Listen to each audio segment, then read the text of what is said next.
So this is the problem most of ndị dibia nwa na-enwe. Because once wa pụtara n'iru akwụkwọ, you na-ekwu maka some of them, not all. Some of them doesn't even teach. They don't have time to teach. Oh, biakibulu ike. Just to promote iru afia. Which is bad. Okay, Dalorin, can I buy your music properly because before the guy says it or dibia ka mbota. Man, who I call is a musician. Yeah, of course.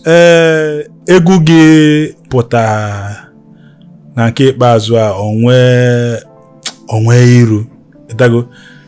How did you come about that sound?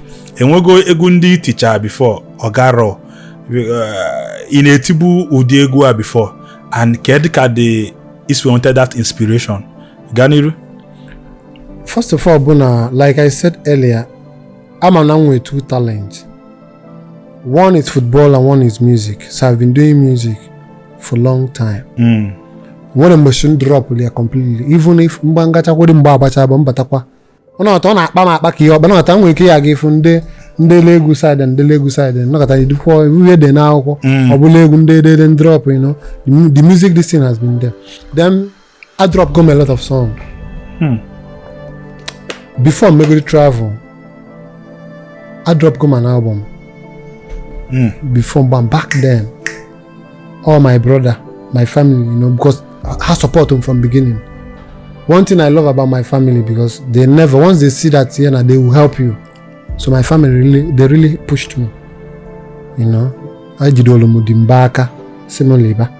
So band, I dropped album then with even Joseph Olonlo and some. Yes, he was into music. I'm buying it to Cheto. So album I dropped my album then. But the expectation, the thing, it was a flop. Otigwogo. Go move. So we go some songs drop to mechekwe ngucha wete get some. Either as at then after that album flop ogaraga. Magalio, many people actually like Magalio, like ego, my sponsors, you know, the thing. So coming back to music. So now the time Batazo, I came back. I was like, now I don't need anybody's support. I know I can do it myself. Now let me do it myself. Now let me prove a point. Because I know that I have something to bring. Now,